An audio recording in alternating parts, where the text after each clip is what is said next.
Sunderland Culture. Sunderland Culture is kind of a parent company that will be looking after the Glass Centre, Northern Gallery for Contemporary Art, Arts Centre Washington, Summer Museum Winter Gardens and the Fire Station venue. So it's quite an exciting time for Sunderland and lots of changes happening.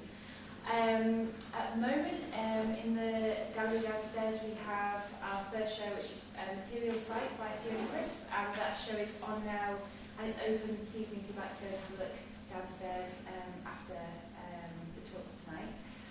But I'll hand you over to Laura, who will introduce the event. Thank you.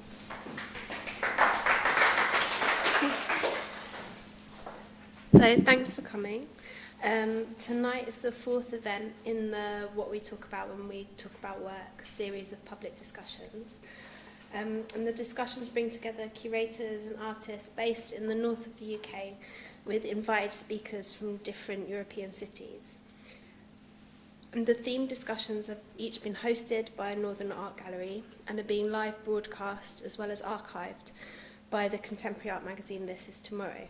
So tonight's event takes a theme of fictional encounters, exploring constructs and uses of language within contemporary art, curatorial and archival practices. And unfortunately, Alistair Robinson couldn't join us this evening. He's the director for the Northern Gallery for Contemporary Art. But tonight's topic of fictional encounters arrived from conversations between Alistair and myself and took into consideration some of the past projects here at the gallery. So, although it's clear that I'm not going to be able to relate these projects as well as Alistair could, I'm going to attempt to give it a shot, to give a bit of context for why the theme and why we're talking about this here tonight. So NGCA has previously programmed a series of exhibitions that specifically looked at constructs and uses of language. For example, one of tonight's speakers, George Vasey, developed the group exhibition Emotional Resources whilst he was curator here, and I'm sure he's going to talk about that in some more detail. The show brought together artworks from an international group of artists from the 70s to the present day that shifted between embodied forms of conversation, such as speech and gesture, towards more textual forms of communication. The gallery has also developed projects that looked at the forms of language that political discourse take. So in the shows, Hints to Workmen and Rank, Picturing the Social Order, such discourses were taken as if fiction, that is, as narratives to be unpicked, forms of rhetoric and persuasion. A related project was Think Tank, in which NGCA commissioned graphic and some 3D designers to create speculative adverts for ideas put forward by Westminster think tanks, taking into consideration like a wide political spectrum that would supposedly make the country a better place.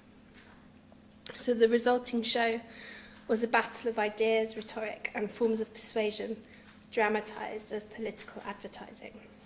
So against this backdrop of NGCA's exhibitions exploring language, alongside their ongoing commitment to artist publications, tonight's speakers will each explore language not only as a means to communicate meanings and messages, but as it means, at least momentarily, divorced from discernible ends of communication, affirming, if not actively seeking out, moments of communicative breakdown and dysfunction or malfunction. They seek to dwell in or inhabit the cloudy tonality, rhythm, sound, and pattern of speech, the ambiguity of gesture, and the opaque materiality and form of letters and words. So our first speaker this evening is George Vasey. George has curated a number of exhibitions exploring ideas around intimacy, language, and gesture, including A Small Hiccup, exploring deceased language, emotional resources about the failings and flaws of multiple modes of communication, and These Rotten Words, focusing on the physicality of textual, gestural, and vocal forms of communication. Following George, Sarah Giannini, an independent curator, researcher, writer, and semiotician, joining us from Amsterdam, will talk about her recent projects.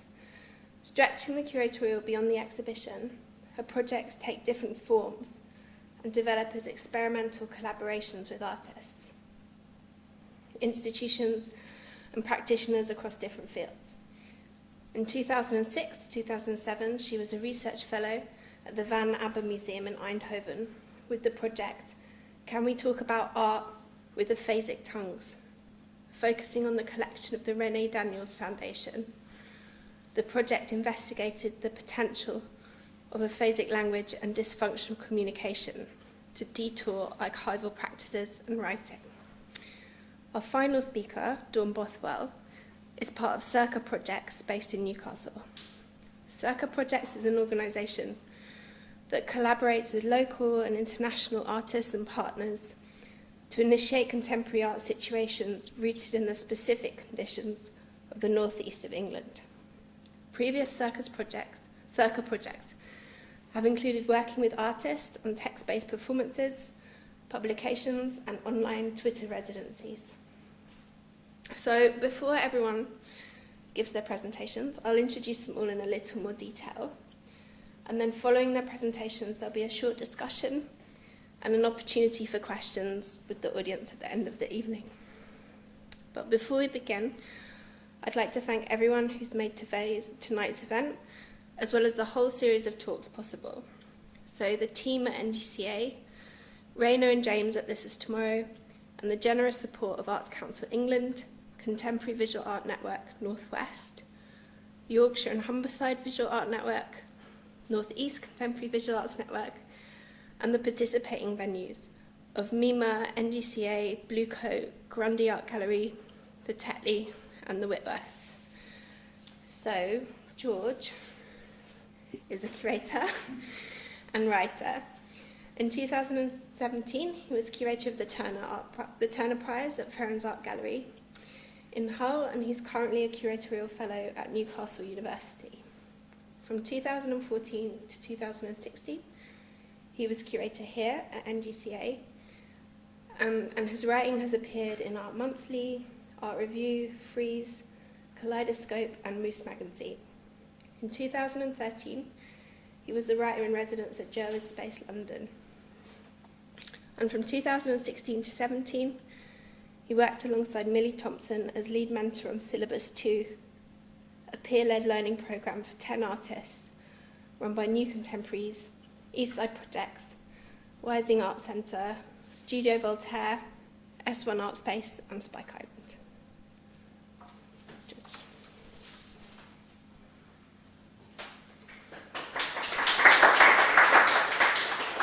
Thanks, Laura.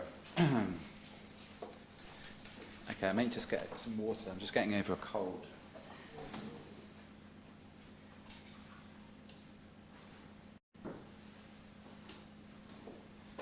So, as Laura said, I define myself as a curator and a writer, which I think is quite important because language is incredibly important to me in terms of it's a space, writing is a space where I think. And I've always tried to work both institutionally but also have an independent voice as a writer, supporting artists in a slightly different way. So what I thought I'd do today is just talk about the projects that Laura mentioned, this kind of trilogy of shows over the last 5 years that I've curated. I never actually saw them as a trilogy of shows when I did my first project, A Small Hiccup, in 2013. But I think increasingly, I've been thinking recently about the idea of what a curatorial practice is. Similarly to an artistic practice, I think it's something that happens when you reflect on what you've been doing for the last 5 or 10 years. And I return to the same kind of questions.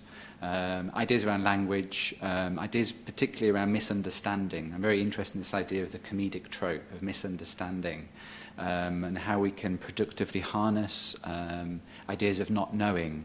So what are the claims that we're making for work? And these are the kind of things that are core to a lot of my curatorial practice. Okay. So I often start with this image when I talk about curating. And I kind of did this thing about a year ago where I thought about, a lot of students were asking me, like, what do I do as a curator? So I often do a series of workshops where we kind of look at the kind of spaces that curators occupy, sort of partially influenced by Richard Serra's verb list. So Richard Serra has this long list of verbs where the different kind of actions that you can kind of enact upon objects. So often people think of the curator historically as someone that advocates for work. There's a kind of gatekeeper that says, this is good work, and I put it in a gallery. And of course, that's a lot of what I do, but I'm also interested in kind of challenging that, or showing up, or kind of calling attention to some of those processes. So as a curator, my main tool is language, both spoken, like I'm speaking in front of you today, but also written in the press release, in the curatorial, in the catalogue, the artist catalogue, or in the funding applications, and how we can use language to claim authority for something, but also use it to kind of undermine or antagonize. You know, often when I show something, I'm not always saying it's good or great art. I'm trying to sort of, when, you know, for instance, as a curator working with a collection, you may use language to kind of undermine objects in certain ways, or to kind of call attention to the fact. One thing I'm very interested in is sort of shifting this notion of the third-person institution, this idea the institution speaks as a we, and moving it to a first-person institution to speak in a more informal or personal tone. So things as simple as like writing the wall label in first person, I, to call attention to my own subjectivity, to film the artists introducing their own shows, to film myself talking about the show. I'm often very interested in those things as a way of kind of saying what I'm presenting is partial, subjective, and just my opinion. I'm not trying to create another canon. In some ways, I'm trying to question the canon.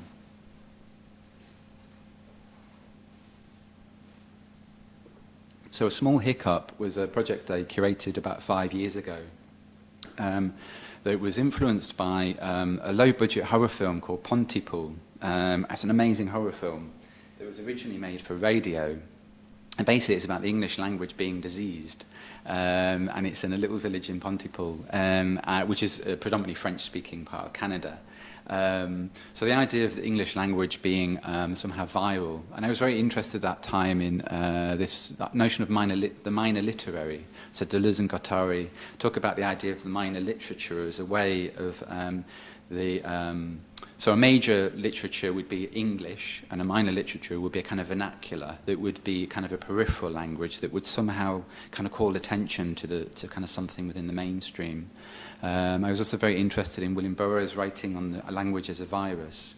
So I was very interested in this show, looking at ideas of transmission and publication, thinking about language that called attention to itself, that kind of moved from a semiotic mode to a somatic, to call attention to the body.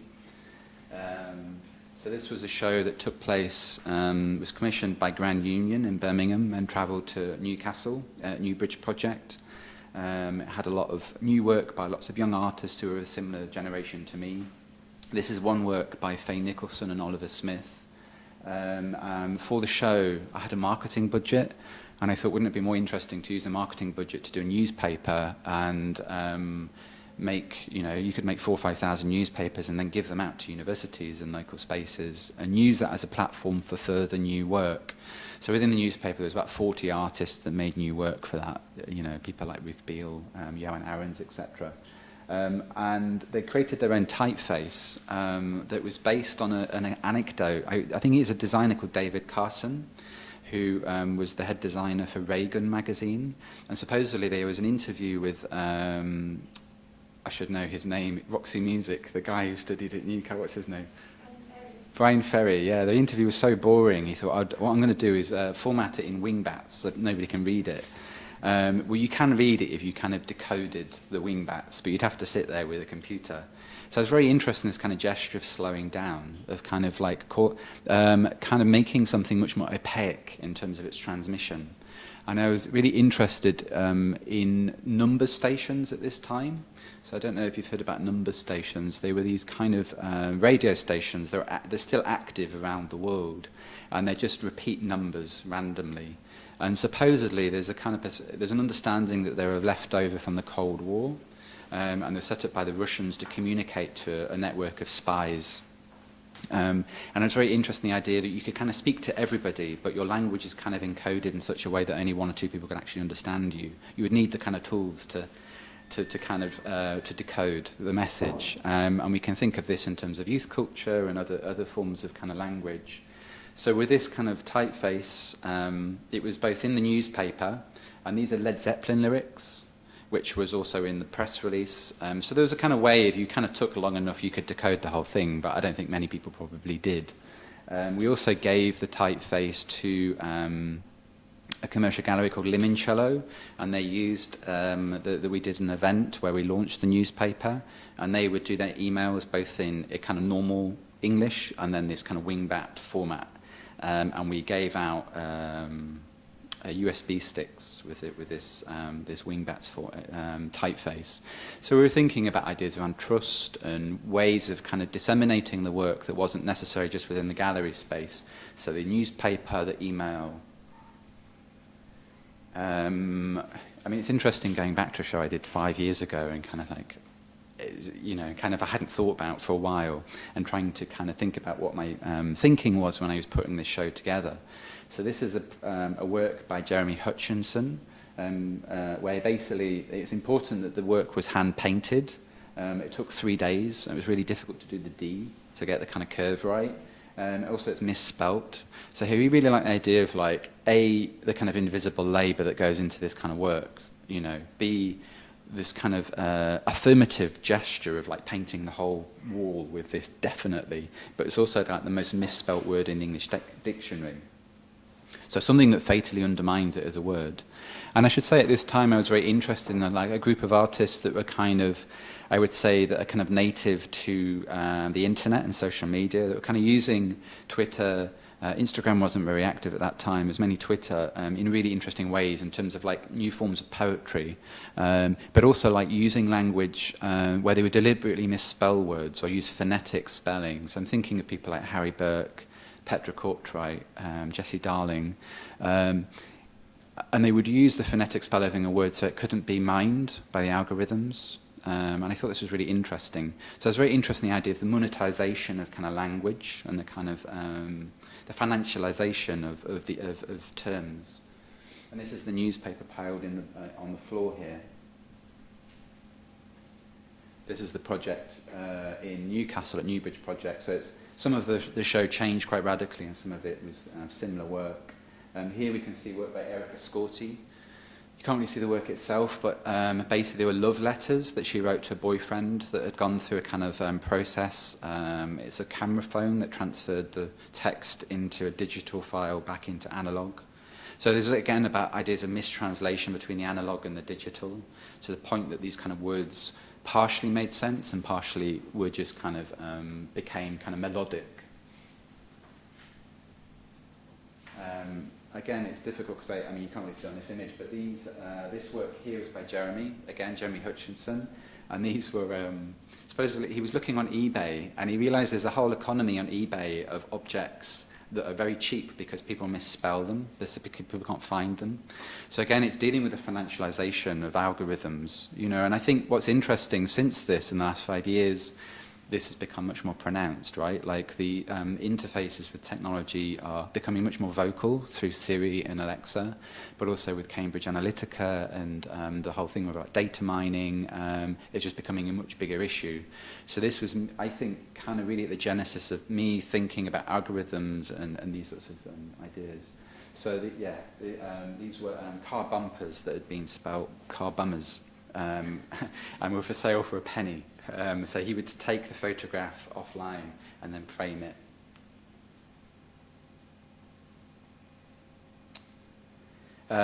So, like I say, I didn't really think, I didn't really see them as a trilogy of shows. But when I started the NGCA about 3 years ago, maybe 3.5 years ago, I had a kind of 3 months to. There was a gap in the program, and Alistair, who was the director, said, "Have you got an idea?" So often what I do is I just do the opposite thing to what I did last time. So I thought, well, if a small hiccup is dealing with ideas of kind of language and misunderstanding, what would it mean to do a show around the body as a kind of semaphore? You know, like when we think of all of this meta-information of communication, of how we talk in terms of how we dress, from maybe the perfume we wear to the kind of gestural kind of way that we communicate. So we remove the words, what's happening here. So it became very interested in the idea of dance, choreography, but also diary writing and privacy. I became very interested in the idea that the diary as a kind of model of literature came out of the 17th century, a moment of kind of burgeoning colonialism in Britain, so a kind of moment where the middle classes were coming in, and the idea of ownership. So there was a relationship again to kind of personal language and ownership, which I thought was very interesting. But this was a project, solo exhibition by Joanna Piotrowska, which is part of this Emotional Resources. Joanna is an artist I've worked with a number of times since she was a student, and probably her most famous work now is Faust, which is kind of untranslatable, but is about the idea of intimacy to the point that it becomes claustrophobic. So for the NGCA, she made a series of photographs based on self-defense manuals from the 70s, and then she works with her friends over 3 days to kind of enact these workshops that she documents. So we can see these images of her friend, this woman, sort of enacting these kind of self-defense gestures. So I was very interested. I think I wrote in the press release something along the lines of, when your words fail us, your body steps in, and vice versa. And I was very interested, again, in the idea of a politics beyond polemic. So not necessarily doing hectoring shows, but thinking about how we internalize types of politics on the body through gesture and through the voice. This was a work that kind of introduced the show by Daniel Lichtman, which is a fictionalized account of a teenage boy growing up in New York, written in Arial. So I was very interested again in this notion of the diaristic, that it was completely it was written like a PowerPoint presentation, so removed all of the kind of meta information of the language. And I was very interested in this highly emotive kind of language that used the kind of aesthetics of bureaucracy and what happened with these two kind of modes coming together, but also that kind of questioned the veracity of the kind of content. It's a work by Julius Koller, and this is a work that probably he made in the early 70s, where he would put ping pong tables in gallery spaces to kind of promote interpersonal interaction. So I was very interested in the way that the ping pong table operated in the show, as so the way that you needed two people to play it. So the idea of like intimacy, again, is this, Lauren Ballant talks about intimacy as being this kind of about equality between two people.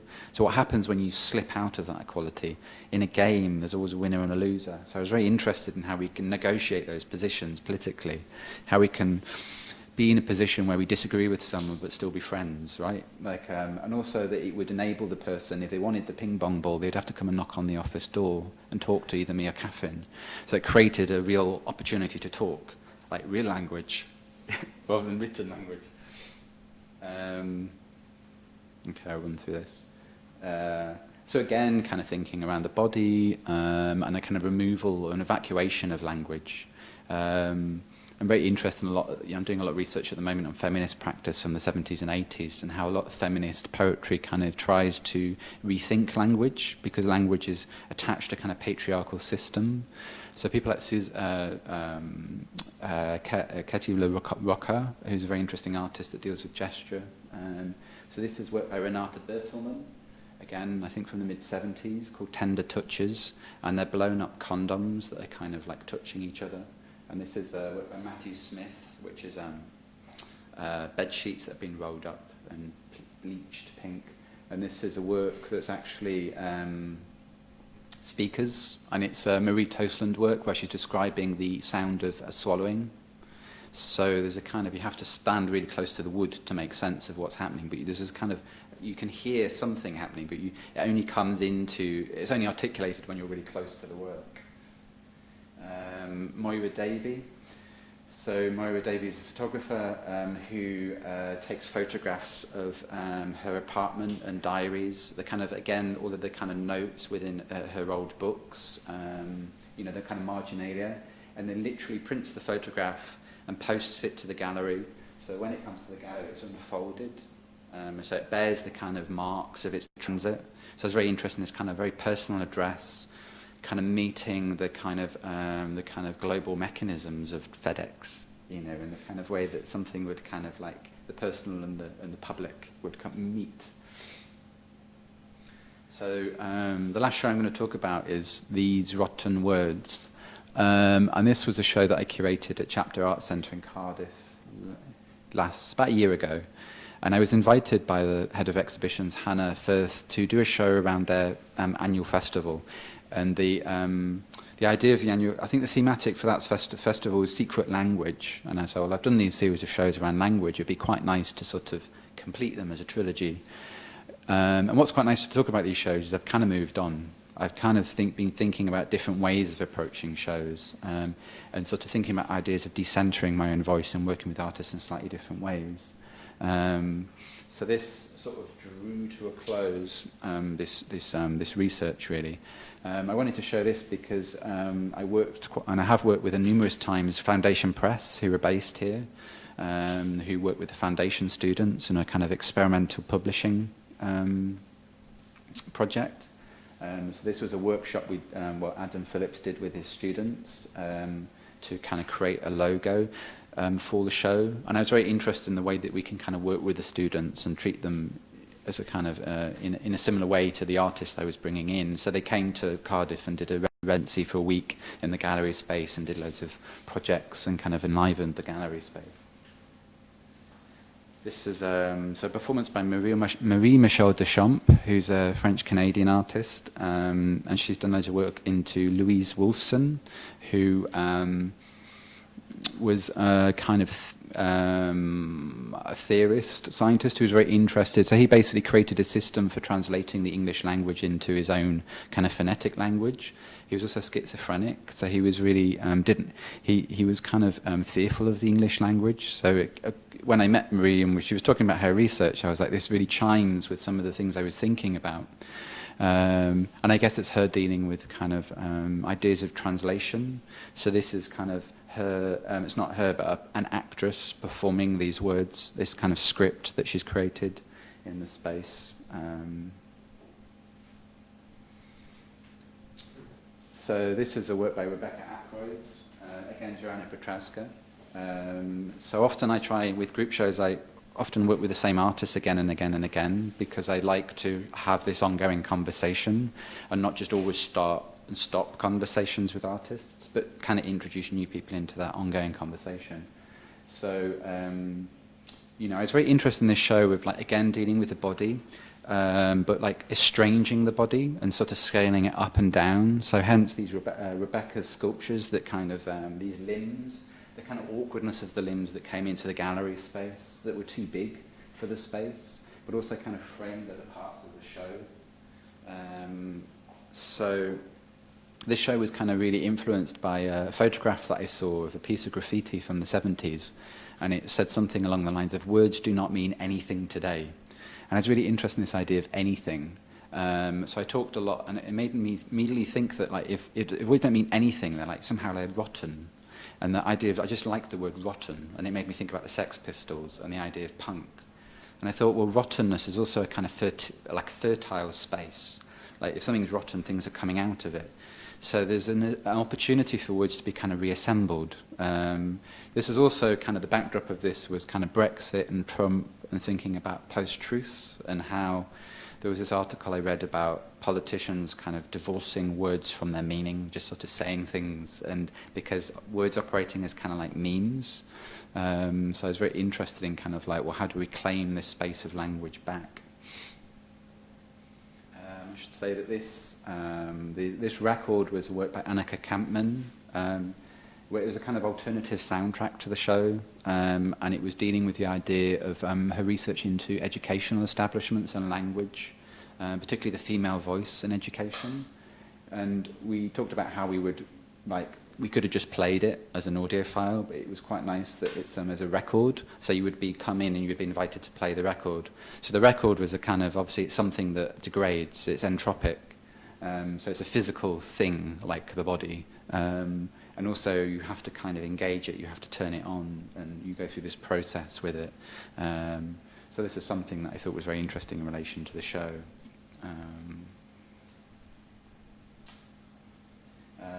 David Austin, who's a slightly older artist. So I'll just talk about these works here. So this was a work called End of Love, and I asked him to translate it into Welsh, because obviously it's happening in Cardiff.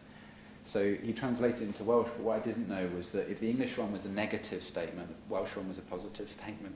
I can't remember what it said. I think it said love is eternal, or something like that. And also I asked, so he made 100 of them, and I asked the gallery assistant to give them out randomly, one a day, to people coming into the space. So I'm very interested sometimes as a curator, the idea of the gift and how we kind of, again, occupy, you know, because these as edition works, they'll probably be 150, 200 pounds, but I like the idea of just giving them away to people as a gift. And also them being in Welsh and English. And this is my last slide. So this is a work by Anna Barham, who was also in that show. And I just wanted to talk briefly about this. This is a film called Cicada, and this is a work that I've just re-shown in Newcastle University. And Anna's work is all about ideas of translation and the relationship between the digital and the analog, and the move between kind of speech to gesture to text. And the cicada, you know, like only the male cicada, like it's like a mating call. So she kind of remixed this kind of image of a cicada, which has been ground down and then made into a kind of 3D model. So this is a different kind of language in a way, but it's a kind of animal language that's beyond the human. So it's it's non-verbal. And I wanted to end with this because I thought it was a nice show to kind of start my fellowship at Newcastle University, because it's a kind of call to attention. What I liked about this is you could hear it in the foyer. So when you came into the university, if you didn't know where the gallery was, you just need to follow the noise. Okay, I think I'm going to leave it there. I think that's about my 20 minutes.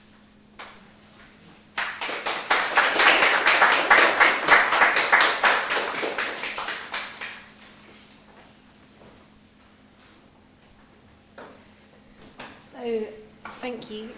Sarah Giannini is an independent curator, writer, researcher, and semiotician. She's interested in pursuing, supporting, and facilitating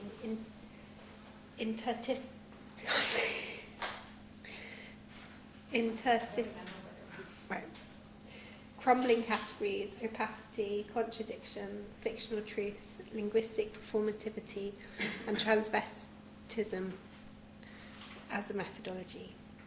After her MA in semiotics from the University of Bologna, she worked as a curator, researcher and editor for the research programme Global Art and the Museum at ZKM Karlsruhe.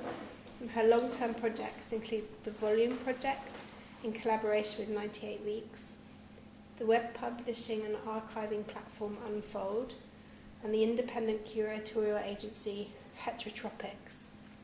She's currently a tutor at the DAI Roaming Academy with the artist Pauline Kernia-Jarden and the Amsterdam organisation If I Can't Dance. Together with their students, they're working on the project Opera Corruption.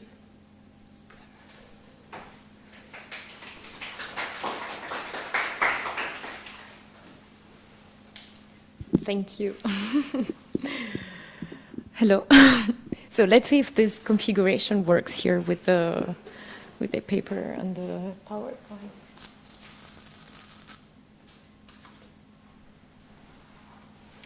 So as Laura said, having also a background in semiotics, I've been working a lot around kind of issues of language and art and performativity in a number of projects. I also did a project on misunderstanding, actually, so I was thinking about that. But I thought that since the theme of the evening is fictional encounters, I would talk about the encounter that I had with the archive and the work of Renée Daniels last year at the Van Abbe Museum. So for 1 year, I visited the archive as a research fellow of the Van Abbe Museum in the framework of the first edition of the Deviant Practice research program. And my initial idea was to approach and question this archive through notions of aphasic language. But then things also slightly changed over time. I will talk about that. And Daniel's work was the main trigger to kind of approach aphasia and aphasic language. In his paintings and drawings, drawings, like forms, colors, and actual words, are often disjointed from their functional semantics and behave aphasically. And in a phasic language, at least if we think about it metaphorically, words, when appear, are deviated from just transactional communication, and they acquire new meanings, multiple often, so like very ambiguous, that are valid only in the contingency of their chaining, so in the present moment, and then they disappear again. A phasic language, as much as Daniel's works, are non-understandable through traditional hermeneutics. So during my fellowship, I was interested in engaging with this non-understandable and experiment with another form of hermeneutics, one that would be outside of definitions and etiquettes, that would explore ways of relating rather than categorizing or defining, as is normal with archival practices. So I'd like now to maybe give an introduction on Daniel's work, because you may not be familiar with it. So Daniels is a visual artist based in Eindhoven, where he was born in 1950. He was mainly active for 10 years between the late 70s and early 80s, and despite this kind of relative short amount of time, he's considered today one of the most inspiring and influential artists of his generation.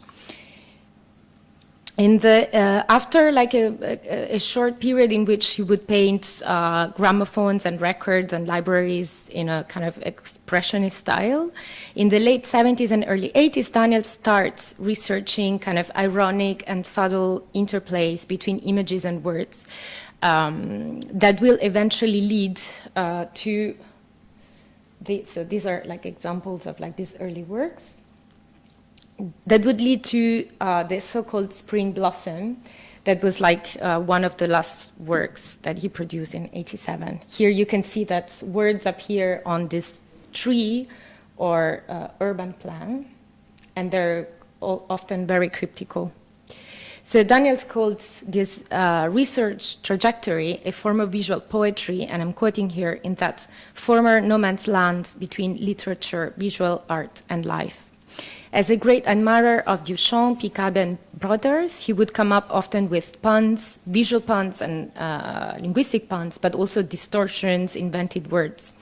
And the meaning of these enigmatic works is always very ambiguous, suspended, and open, as the series of the two eyes fighting over one dot suggests. So these paintings really visualize the direction of Daniel's artistic research, I think. The series reminds us that identity, the I, is neither identical nor singular, but uneven, and that consequently the signifier and the signified are unhooked and searching for one another. Over the years, Daniels loosens the symbolic or figurative tone of the first paintings and ventures into a more diagrammatic language. In '84, he paints for the first time what very quickly became his trademark, the schematic image of a space in perspective that most of the people know as the bow tie, but also sometimes perceivable as a human figure, like here, and much more often as an exhibition space with windows, doors, and paintings. So these paintings, the bow ties, could be considered as units in interconnection. So Daniels repeats and manipulates these diagrams, elaborating a meta-discourse on representation. So in semiotic terms, these units trigger a chain of interpretants that runs on the surface of signification without falling in the depths of meaning, so without really stopping to have like one precise meaning. The bow tie is a sign that is semiotized through infinite signs, as if in a state of hallucinatory wandering. One painting leads to another painting, which leads to a drawing, which leads to a note, which leads to a word or a title, and a thought in the mind of the viewer, and so on.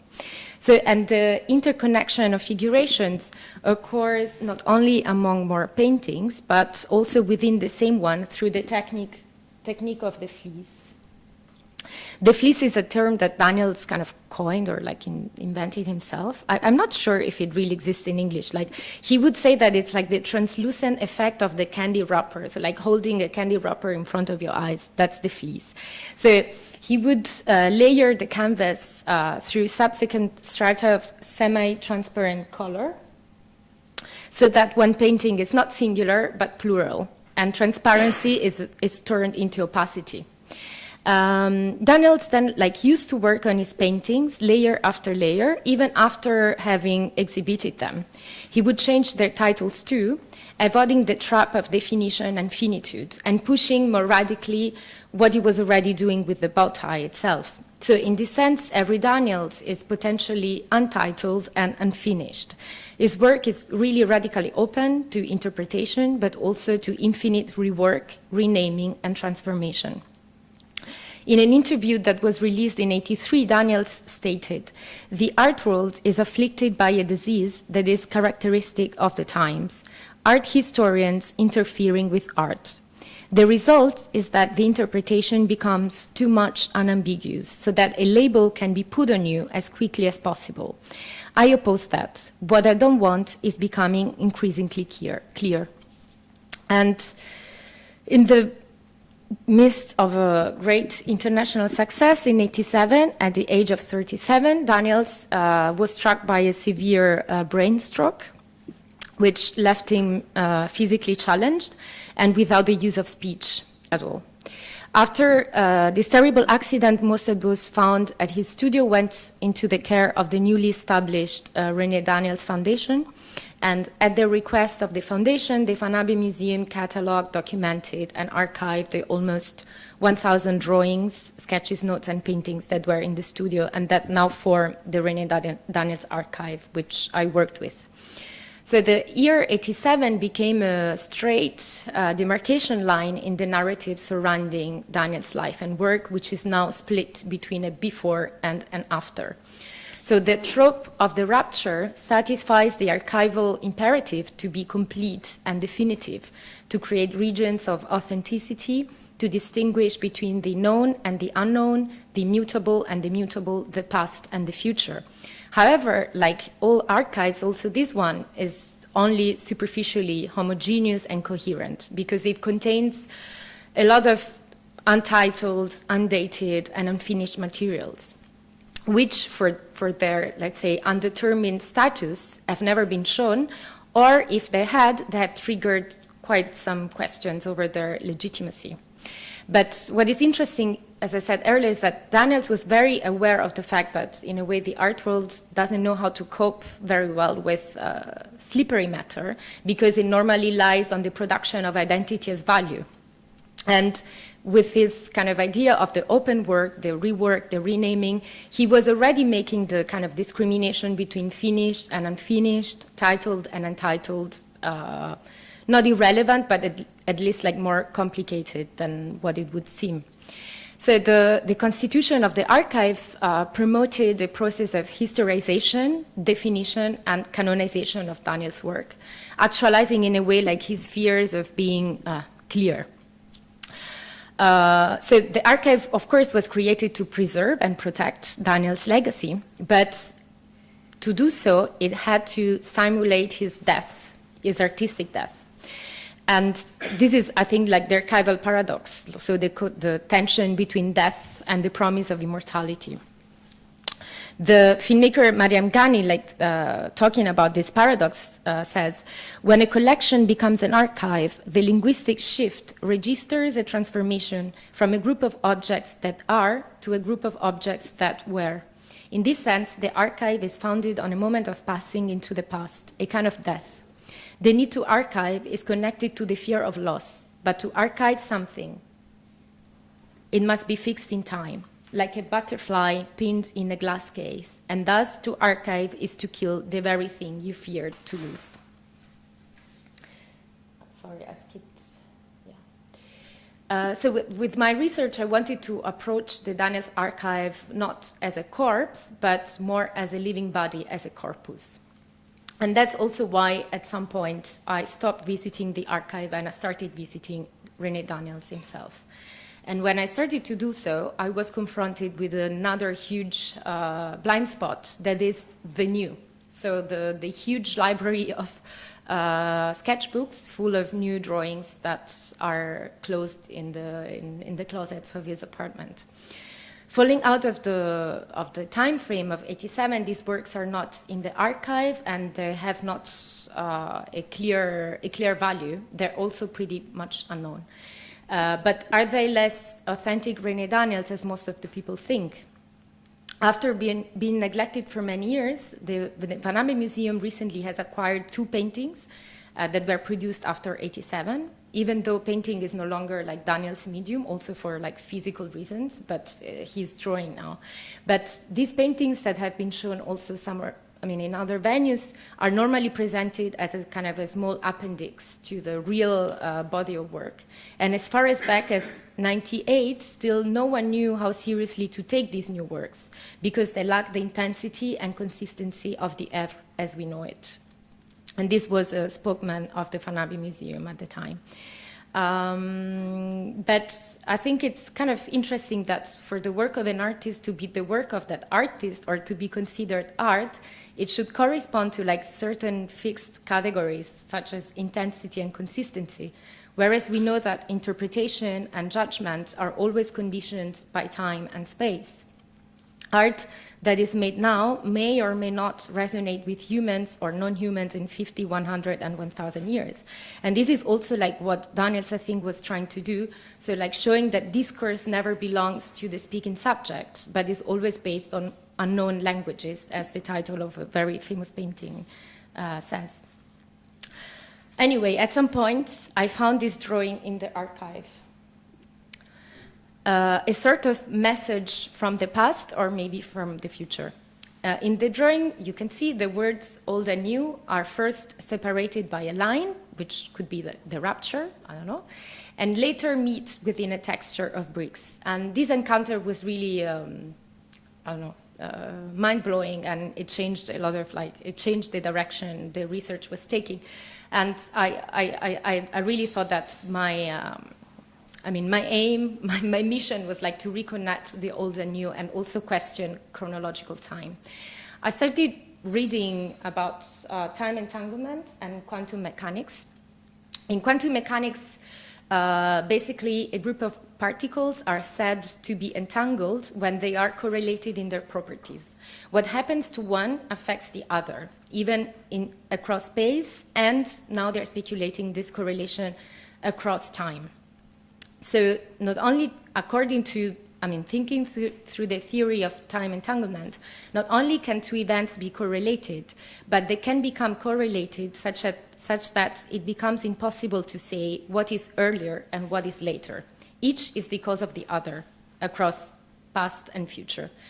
If we think through this idea of time entanglement, there is no predetermination, so it's not the past that determines the future, but a continuous co-determination in the now, which is the only time that really exists.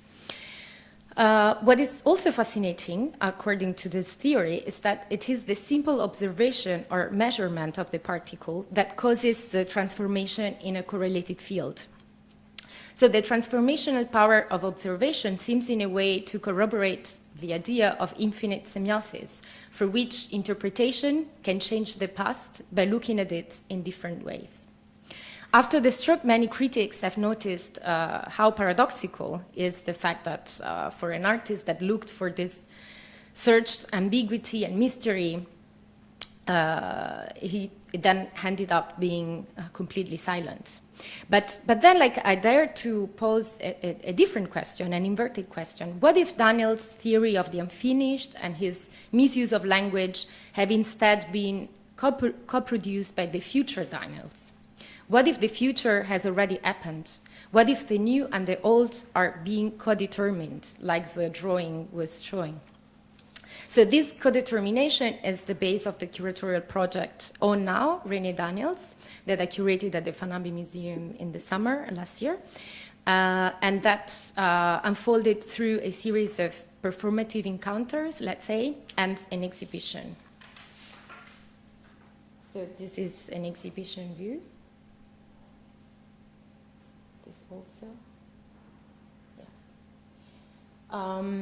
So I created constellations of drawings through the future. I said that the future provided me with the right tools to stab the archive, to open and unpack the archive, and rescue the past from death. So I created these constellations of all the new drawings without using captions, dates, titles, nor a given linearity. One could just follow like the kind of Daniel's manipulation of language, time, and space. And then I also added a selection of paintings from the archive. The constellations, the exhibition was the base for a performative intervention, which I scripted together with two artists, Mercedes Azpilicueta and Stav Iaini. Together, we experimented with a language that would not explain, label, or dissect the works, but with a sort of anti-language that would relate and play with Daniel's works.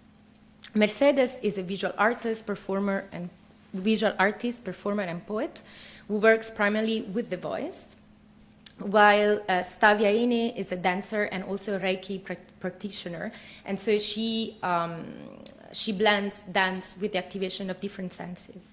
The intervention consisted in a series of 9 one-to-one sessions, closed sessions, so there was no public, with people who have a peculiar relationship to language.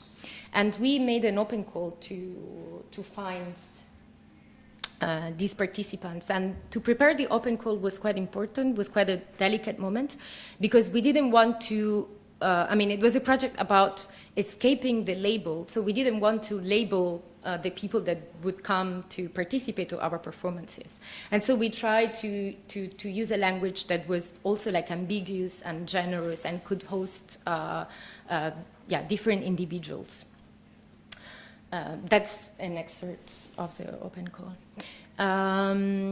Also, like, we didn't really know how to name these performances, and we still don't have like a name for it. It was something in between a workshop and a performance and a guide. But it was really important to have a space of no expectation that was devoid of utility and finality and projection. So during the encounters, we experienced different and non-normative relations to language, starting from the exhibition. So the drawings and the paintings functioned as a script, while each performance varied enormously with every guest, depending on their bodies, needs, desires, moods, voices. And so each session became a very charged performative universe, also because there was no public, there was no outside. Everything that entered the universe was part of the performance and was transformed by the performance. Every step, sound, or gesture became part of this language and also acquiring like a symbolic meaning and a symbolic connotation. The language I think we were aspiring to has an affinity with glossolalia, or the idea of speaking in tongues, a phenomenon in which people appear to speak in languages unknown to them. Such speeches lack any codified meaning, and they're often at the core of religious practices. The French philosopher Michel de Certeau wrote quite extensively on glossolalia, and he defined it as the voice that possesses discourse, as a wild voice beyond meaning and truth that is then normalized by interpretation. In this sense, glossolalia reclaims the potentiality to speak within the apparatus that governs and distributes speech and its modalities. With our sessions, we attempted at infiltrating a space of pure vocality and enunciation within the folds of official discourse, like the museum and the archive. And that was outside really the jurisdiction of codes, interpretation, and history. We were really inspired by the writings of the radical psychiatric Fernand Deligny, who from the 50s onwards moved to the Pyrenees in France and started to live with autistic children and adolescents. And he rejected to force the non-speaking autistics to standards of speech. Instead, they sought to develop a practice that would exclude interpretation and code so that, and this is a quote, the remainder resistant to any comprehension might emerge. Deligny opposed language as a bearer of sense and finality.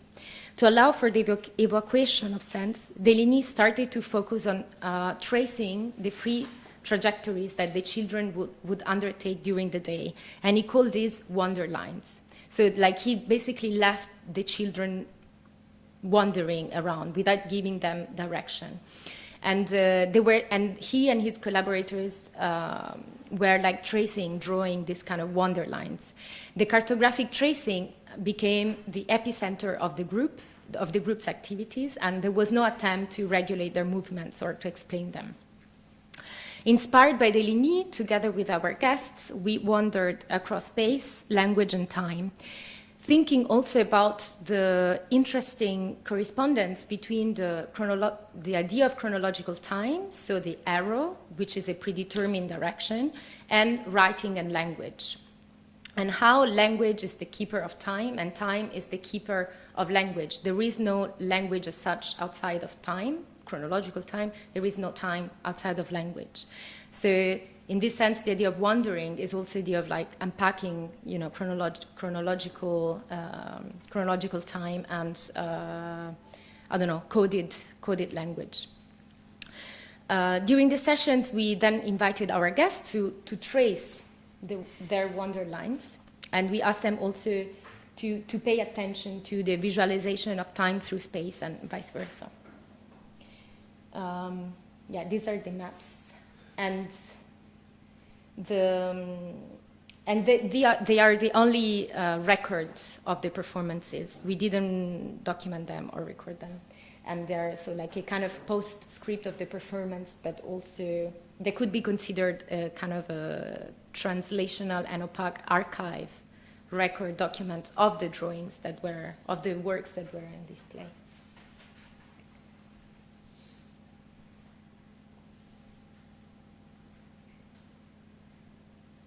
Thank you.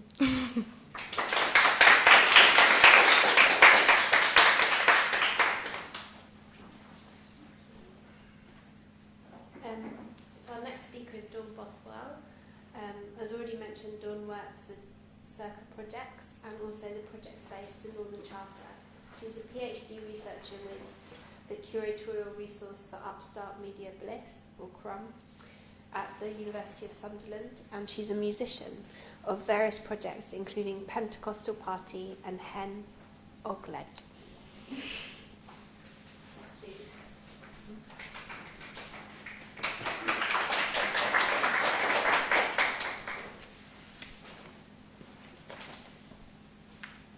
Okay, thanks Laura, and thanks Sarah and George. Really interesting to hear about your work. So I do a few things, but I'm gonna talk to you a little bit about some work that I have made with Circa Projects, who are a curatorial organisation based in the Northeast. We don't have like a project space or a gallery, but we work with different partners, different organisations, locations across different formats to produce work. And I guess we call ourselves a curatorial organisation because we would see our work as kind of existing in that intersection, like within that dialogue that happens between us, myself, Adam Phillips and Sam Watson, that I run Circa Projects with, and our partners and the artists that we invite into a conversation.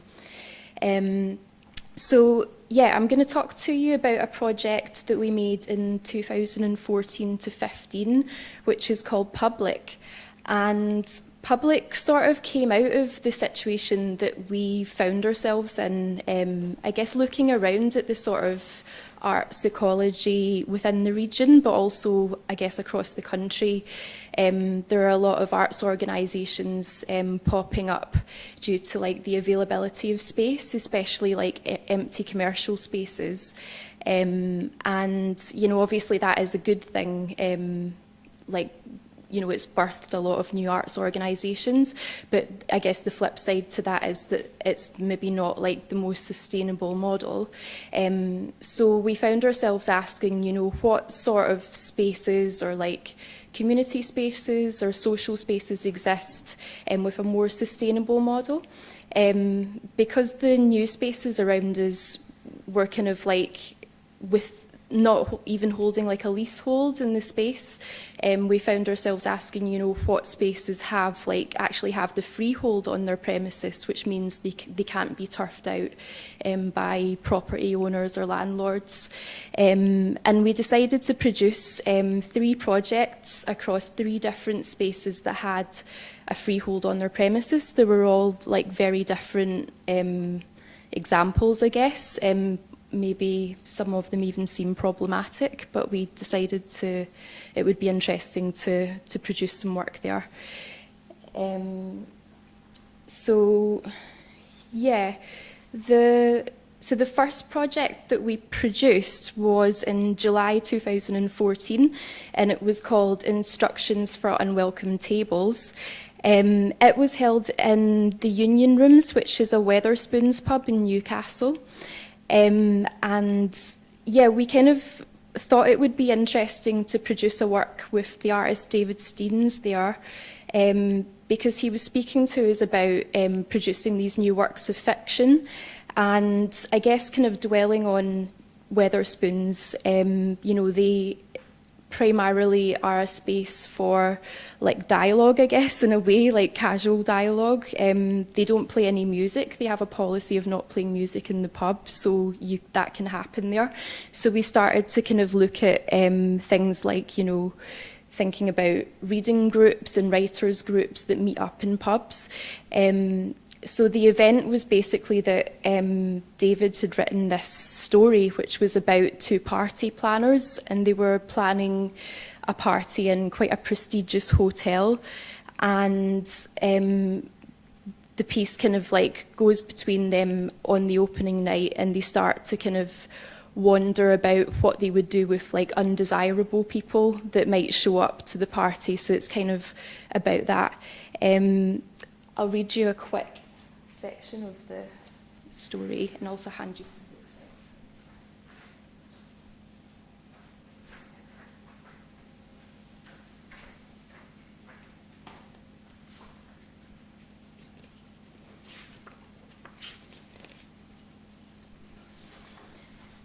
Yep, so this is just an excerpt towards the end of the book.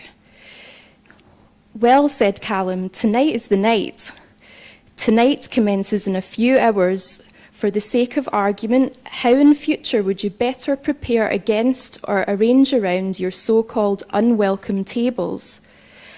I suppose you could strategically seat the unwelcome tables so as to have them positioned as far away as possible from the other guests. I suppose you could do that, yes, but wouldn't it be a bit obvious? And wouldn't unwelcome tables full of undesirables, naturally suspicious, be likely to take this issue up with you, the party organiser? Aren't they likely to complain loudly about the awful seats in which you've sat them? And aren't they likely in doing so to create an unpleasant scene, even more so unpleasant than the scene you hoped to avoid by placing them over there in the first place? The table legs, after shedding layers of varnished wood, rudely inserted themselves into orifices. The surfaces and the limbs of the tables melded with those of the party organisers. Each tabletop enveloped its respective party organiser's chest. Callum and Joe's rib cages spread open into slats over their respective tables. What had been the left and right buttock of each party organiser was relocated around a corner of each table vaguely. Each organiser's left and right shoulder blades likewise formed the remaining corners of the tabletop, so that the tables, though square, had a front and back. Callum and Joe were subsumed into the 2 tables that they had been sitting upon. Callum was now a table, and Joe was now a table. These 2 new tables, after having subsumed each party organiser, were of an awkward and ugly aspect. The 2 tables could not help but realise how this would affect their standing in the party this evening. They could not speak, they had no faces, their clothes were ill-fitting, and their disposition would mean soured by the extreme discomfort this unexpected transmutation caused. The two newly unwelcome tables, not wanting to join the party and doing so meant ruining it, shuffled over to unassuming corners of the opposite sides of the Highland Lounge and gloomily awaited the guests.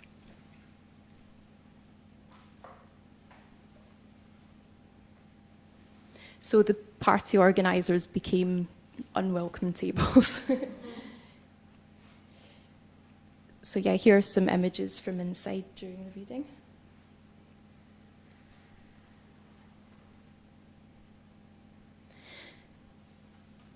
Okay, the second project that I'd like to talk about as part of Public was called GIG. It took place at St Peter's Social Club, which is a social club in Byker, and it was established in 1756, so I think it's the oldest social club in Newcastle. So just a little bit of information about the social club itself. Like others across the country, it was initially a philanthropic venture. Individuals in the local community grouped together and purchased land and commissioned the social club building, giving the club an autonomy that safeguarded its long-term success. It was originally a Liberal Party club, and Liberal Party clubs such as this one were an important part of the working men's club movement of the late 19th and 20th centuries. Although many of these clubs have now lost their political message, at one point they were radical and about positive social change and equality through education. So these kind of messages, these political messages, were carried within the clubs from person to person. So again, we were kind of interested in that kind of function, the social function of the club as a space for conversation and transferring information in that way. So the event called GIG that Circa curated there, we worked together with curator Rosie Cooper, artists Will Cobbing, Rodri Davies and Hugh Metcalfe. And we invited performers that evening, Rodri Davies, Hugh Metcalfe and Noise Choir. And the evening aimed to honour the sound artist Bob Cobbing. So particularly Bob Cobbing organised and performed informal gatherings until his death that took place in pubs and social clubs across London. And the evenings often featured film, music, poetry and workshops. And they continued the intense energy that characterised Cobbing's early career as a prolific publisher and organiser, setting up the London Filmmakers Co-op, establishing Better Books, running Writers' Forum, and Better Books itself as one of the leading avant-garde performance spaces in 60s London. Yes, so we invited Hugh Metcalfe because he was a long-term collaborator with Bob Cobbing. They had a band together called Bird Yak, and Hugh Metcalfe himself still organises improvisers' nights across London in similar spaces like social clubs and pubs called The Clinker. And we invited Rodri Davies, who's a harp and percussion improviser, because he's a long-standing fan of Bob Cobbing, and Noise Choir. To give a little colour to Cobbing's works, for those of you who don't know his work, I'll read you a quote from him from his publication, The Ballet of the Speech Organs.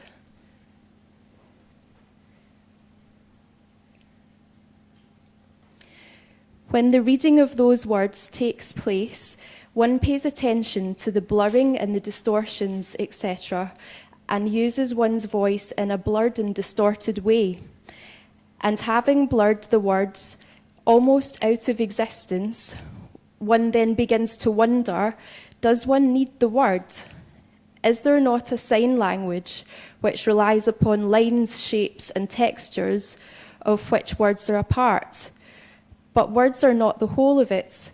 The shape, the mark on the page, is the significant thing. And any mark or shape on the page, any texture can be read, can be interpreted as sound. So I'd like to play you a quick video clip of one of the performances that evening, which was an interpretation of a score called Sensations of the Retina. If you just give me a second, I'll switch to video.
Okay, so that was Rodri Davies performing this score that we see in front of us, called Sensations of the Retina. As you can see, like, the idea is that the performer themselves kind of take on responsibility for the score. So instead of like a musician composing an idea and having like a strict sort of sense of what they want the performer to do, they produce something that's loose enough for the performer to be able to interpret it in their own way. Yeah.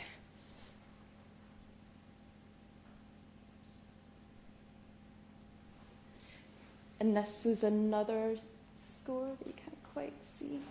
And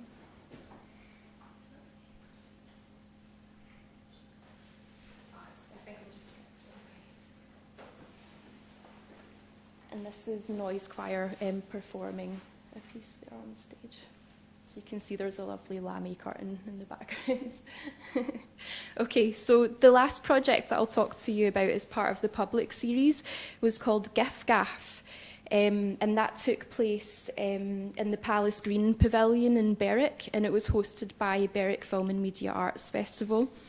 So GIF Gaff, most people know it as like a mobile phone operator, but a few people know that it's actually an old Brythonic Northumberland language word, which means to give and take in either talking or in a helpful way of mutual assistance. So that's kind of like the closest interpretation, because obviously the word doesn't have like a straightforward interpretation. But yes, I guess we could kind of even take it to mean something like conversation or banter, like this idea of like a mutual exchange and sympathy for each other. so this kind of brought us to look at the social role of language, and to think about what it does rather than sort of direct facts. We also wanted to produce this project that brought in kind of like mixed personal experiences, and within doing that, like mixed together fact and non-fiction, and even maybe like similar to, as you could see with Rodri's performance there, moving away from language into sound. So Gift took place over 2 nights in the Palace Green Pavilion. Also, I forgot to mention the Palace Green Pavilion itself was formerly a scout hall originally, and it's so yeah, again, another place for a kind of conversation or passing of instruction to sort of from scout leaders to scouts. So on the first night of Gift we held an event, and the first part of that was that we wanted to put an advert out to the local community around Berwick. So we placed an ad in the Berwick Advertiser, and it's the ad in the middle here, where it says "Wanted Enigmatic Storytellers," and we kind of just welcomed local people who were storytellers in any sense, whether they were working with fiction or non-fiction, to come forward and yeah, like they could present something for a kind of maximum space of 10 minutes in the first evening. And this is one of the presentations there. The thing is, like, what we did in the evening was we kind of put these presentations together, but we didn't tell anyone what was fact and what was fiction. So you ended up with this kind of ongoing, you know, set of presentations where, like, the viewer, the audience was kind of like moved into this kind of surreal headspace of not knowing like what was real and not real, which was quite, yeah, it was quite nice. The other part of that evening, we invited back Rodri Davies. The reason for that was kind of like to develop his own kind of interest, and he's really interested in the first ever poem that was made in the Northumberland area, which is called Y Gododdin, which was a work that was developed in like Brythonic times. But the interesting thing about the poem is that you can kind of consider it a Welsh poem or a Northumbrian poem, because at that point the Welsh language was used in this part of the country. And Rodri himself is Welsh, and he's kind of interested in the slippages between that. So yeah, Rodri decided to record his own daughter, Ethiw, who was brought up in her early years in the northeast, but speaks Welsh, because he was very particular about wanting someone to read Y Gododdin that had like a Northumbrian accent but could speak the Welsh language. So he played a recording of her, and then he played a recording of Basil Bunting's Brig Flats, a section of that piece which mentions Y Gododdin, which brings it into modern literature. And then he presented us with this harp which he had made, which is actually strung with horse hair, which was the original technique at that time. And the poem Y Gododdin mentions the harp and the horsehair strung harp at that point. And he then performed an improvised piece on the harp for us. So again, this kind of brought back together this kind of connection between music and poetry at that time. On the second night, it was kind of more pushing it into the vein of music, but kind of music which used spoken words, and especially focusing on kind of like personal accounts and surreal accounts of life. So this is a performance by Gummy Stumps. And the evening ended with a short story that was written by Bedwer Williams, which was about a restaurant, a kind of yuppie restaurant that was inside a building that was the shape of a tagine, which exploded and everybody died inside the restaurant, and he was holding the only remaining artefact, which was this wooden spoon, which was a table number. I'm just going to play you a quick video to end on that I have of one of the performances.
Okay, I'll finish there with Zanpaster Brothers, who were performing a conversation that Crystal, the singer, had and with a rural taxi driver who had become disillusioned and disaffected.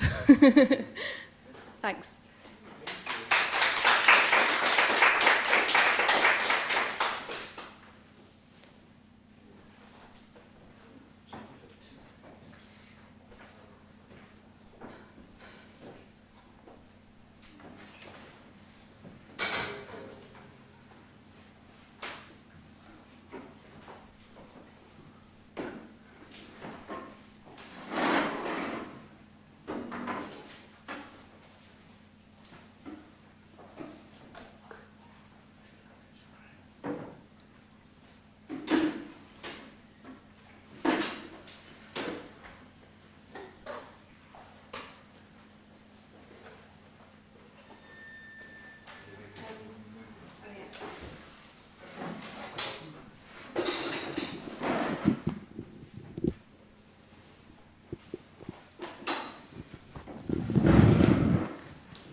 Okay, so thank you everyone for your presentations. I have maybe 3 things I want to say that aren't questions as such, but observations, and maybe they can start off a conversation. So the first thing I found really interesting that I think is across each of your presentations is this idea of the productivity of misunderstanding. So whether that's within sort of René Daniels saying he doesn't want to become increasingly clear, to a misunderstanding that maybe can result in a humour or also a blurring of truth and fiction. So thinking about that misunderstanding and where that comes from, and the sort of potential in the idea of divorcing the signifier from the signified. So suspending language from its role as an instrument of communication. And the ability for that to bring with it both a more dynamic sort of viewing position on a particular subject and also a possible critique of that subject. Da-da.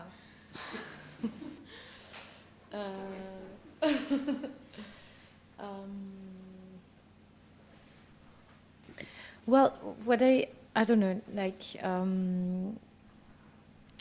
what you said during your presentation, George, about post-truth, the post-truth world in which we find ourselves is something that is kind of puzzling me as a person who has always been quite a post-truth one.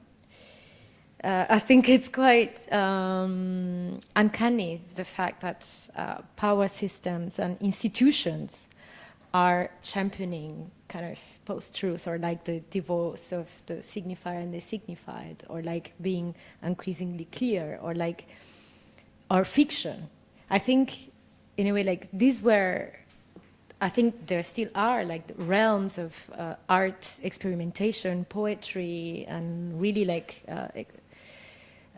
researching like different ways of being in the world, and in a way, I think maybe we are living in a moment of cannibalization of certain practices by like I don't know, political discourse or official discourse, and I think that's something that is worth thinking about a lot. I mean, I don't know, I don't have any answer. I don't know. I just feel that there is this kind of appropriation of this perspective, of the misunderstanding. Yeah, for now, I think that's it. I think there's a couple of things. I think we think about the institution of the museum historically being as a space that confers legitimacy and authority. I always think of my job as a curator to undermine that in some way and to question it. And also to say that confusion is okay, that the space of not knowing is okay. But I just, when you were talking, I was thinking, when you were talking about political authority, it just reminded me of an anecdote of when I was working with an artist once. And this shift from first to third person, she wanted very much the wall label to be spoken, to have the kind of the tone of authority and the tone of the institution. So it wasn't her speaking; it wasn't subjective opinion; it was fact, and that was quite important at that point. So I guess it's trying to understand when to use different sorts of linguistic strategies to either undermine, also to advocate. But one word I always return to within institutions is polyphony, and thinking about different voices that can come through. Obviously, there's my voice as the curator, but I speak from a very particular position in terms of my gender, in terms of where I'm from, my age, class. So understanding when to let other people speak and other people's linguistic strategies. You know, we see myself as in some way operating from, when I was talking about major and minor languages, I'm very interested in those as strategies, how we think of the minor curatorial strategies as ways of kind of like being against the mainstream or the hegemonic way of operating. Taking it in turns. Was there I'll lean over a little bit. Yeah, I guess sort of in agreement with George as well, but I guess I'm thinking also about like non-institutional spaces and how fiction can be used as a kind of method for maybe going into spaces and not looking like an art tourist, like not going in and kind of like, to just stare at something, but instead to occupy like an imaginative space or a creative space, and do something else while you're there. So say, for instance, with our event at Weatherspoons, it could have been quite a different event if we'd just invited everybody in to have a discussion on, the ethics of Weatherspoons and like, the good and bad things that come out of that business. But we didn't do that. We invited someone to share a piece of creative writing, which I guess in itself, like, the idea the ideas contained within the work were kind of polarizing this idea of like a prestigious venue and who's desirable and undesirable alongside a venue which has a policy. Well, I don't think it does. I don't think it has a dress code. I think it does have a code. It's something like you have to wear clothes inside and shoes, but it doesn't have a proper dress code. So like, it's kind of, it did have an element of criticality to it, but at the same time, it had enough distance through that fiction to not antagonize in that way.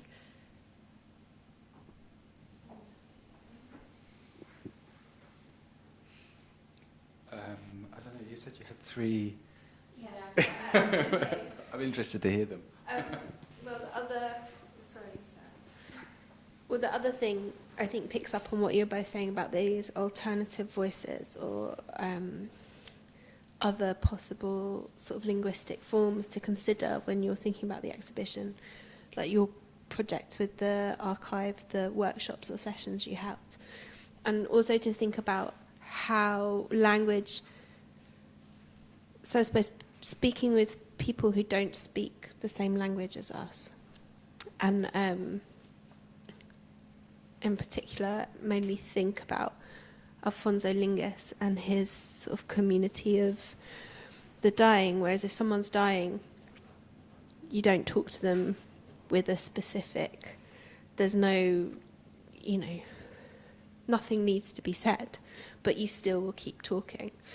And that sort of means of almost call and response of language, and the place of that, I suppose, as a form of communicating beyond meaning or messages.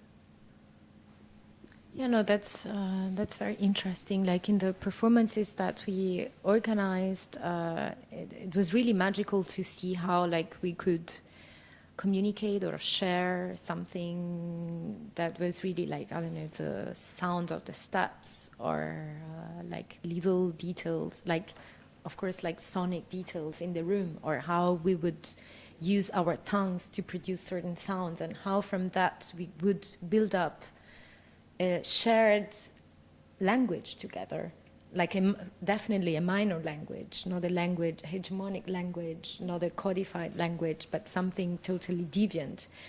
And for me, it was really quite important, and I mean, quite, I don't know, wonderful to see that it was possible just to do that with a person that steps in with quite a complex life and background. I don't know, we had a person with schizophrenic problems, aphasic people, and we would just start doing this. Of course, I mean, Mercedes and Stav are really amazing, amazing performers. Without them, it wouldn't have been possible. But yeah, no, it was quite magical to be able to experience this. Of course, it's the body. I mean, it's also the language of the body and gestures, and that is, I mean, I think often ignored.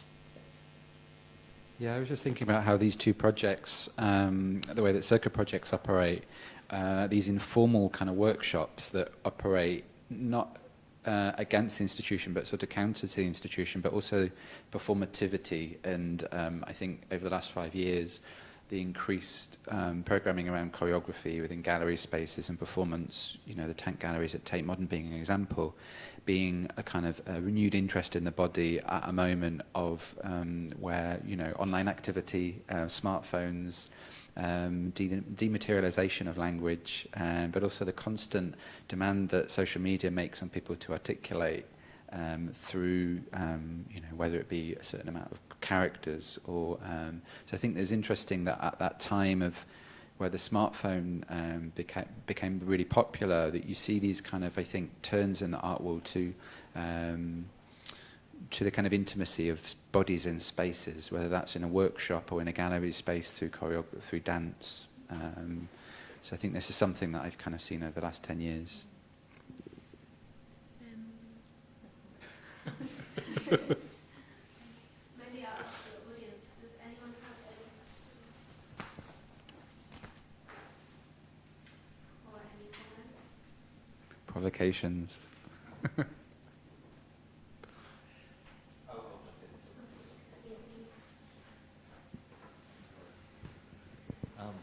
Yeah, that was really interesting in lots of different ways. And I was just wondering about the polyphonic kind of idea, because that's it's a phrase that I've heard quite a lot recently. But also what you speak about is kind of looking at the subjective voice within a sea of subjective voices. It's quite hard to distinguish between one voice and another voice. And obviously in the context of what is the truth kind of thing. So I suppose I'm kind of trying to unpick what us people who create exhibitions or projects that the public can participate in, how do you manage those encounters? Because I think the personal encounter is always going to be very personal, and how do you share that in a public space? I suppose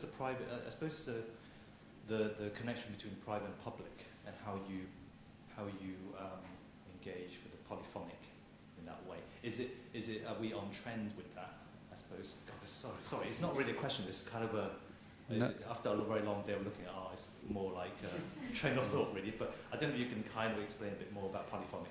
But it's interesting because it makes perfect sense. Actually, I was doing a talk about 4 or 5 months ago, talking about the future, radical futures, and nobody could agree on what the term radical meant and what the term future meant.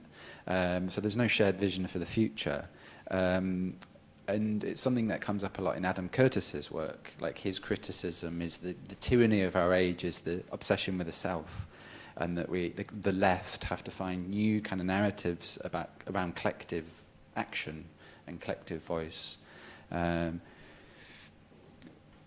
it's difficult. It's a big topic, isn't it? That's probably not necessarily right for this context, but I think it's interesting in relation to a specific example. So, the occupation movement 6-7 years ago being about a polyphony of different voices. It wasn't really about a particular thing. It was just about claiming public space through the body. But then recently, working in a university, the teacher strikes, that's about something very, very specific as a collective thing that people can congregate around.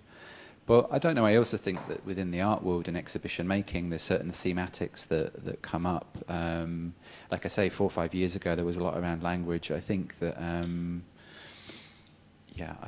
it's the end of a long day for me as well. I'm not sure about other trends, but I don't know if other people want to come in on that. Personally, I find the idea of the collective voice really troubling, to be coerced within a collective voice. But I don't know whether that's about my own biography, perhaps, as well. Certainly, I always think about this term of the dissensus, that we can be in a space of disagreement but be together. So it's more like thinking through Chantal Mouffe and the idea of the political space being around the idea of dissensus. That, for me, is a much more interesting concept.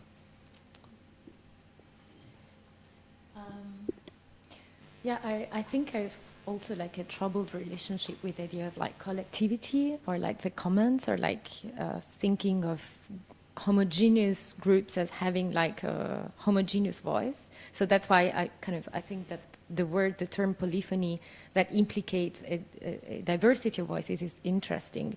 But maybe like what interests me more is like to think about the polyphony that exists within ourselves.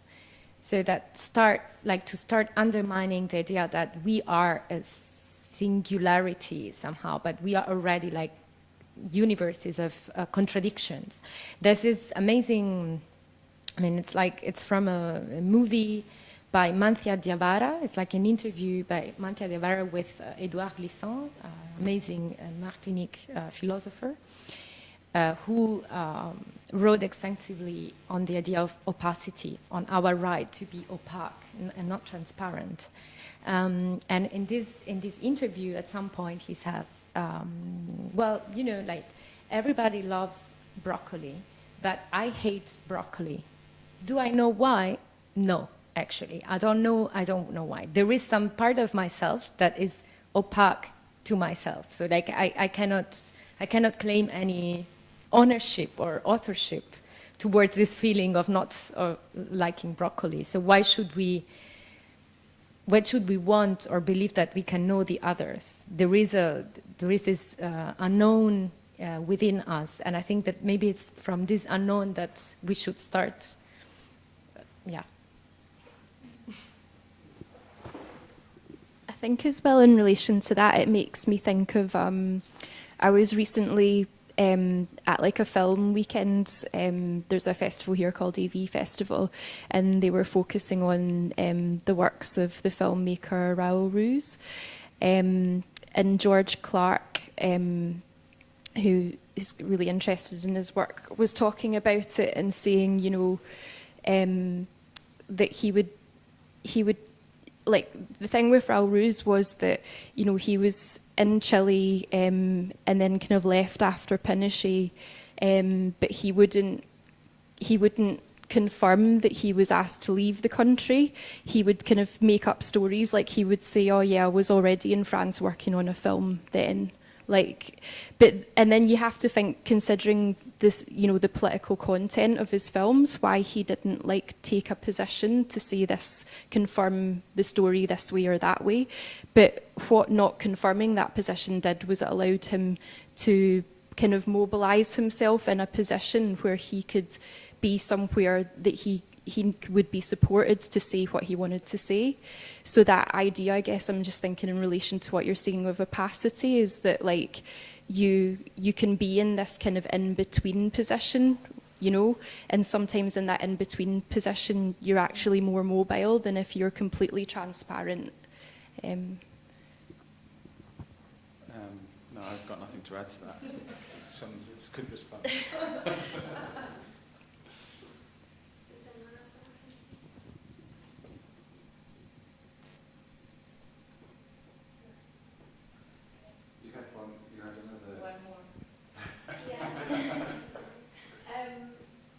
But I think that idea of opacity, like